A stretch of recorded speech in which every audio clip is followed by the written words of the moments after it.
Assalomu alaykum. Mana Döres jaqdan kelgandagi yo'l. Bu yoqda Döresdan kelgan yo'l. Mana bu yoqdan kelsa Alay zavodga bora turgan yo'l.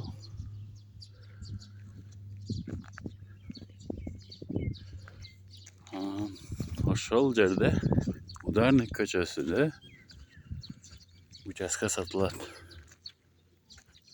Mana uchastka Udarnik ko'chasida. Men sizlarga hozir tartib beraman.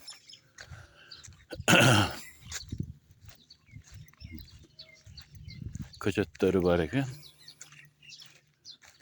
Udarnik ko'chasida mana shu uchastka sotiladi. Glasları jetilib qolibdi.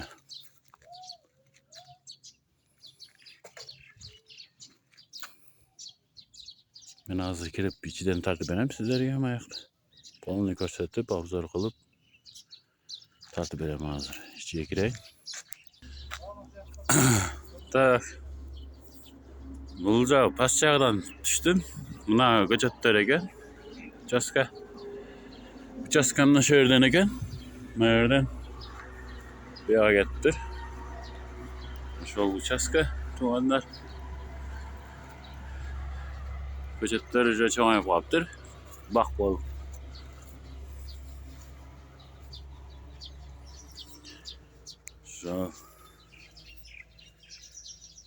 Şol yer. Su yaqin ekan. Nerede kolodis var ekan? Kolodisdan tushirib olsa bo'ladi ekan.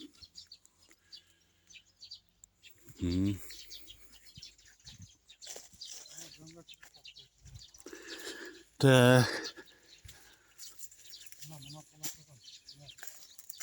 Mana palasadan ha. Mana yerdan yo'l bo'ladi ekan, bundayni darvoza qo'yib. Yoki kiradigan yo'l bo'ladi ekan. Mana shu palasadan ekan. Bundayni. Bu yoqqa. Hozir döngdan tartib ko'raman. Yaxshi ekan. Qo'shimchasi bilan 8 sotik deb qo'ygan. Mana shu yer.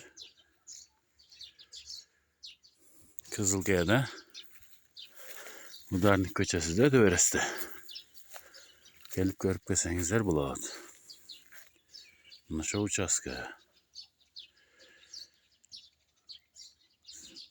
Nomer yozib qo'ymasdilar. O'shaga chalib baylanishasizlar.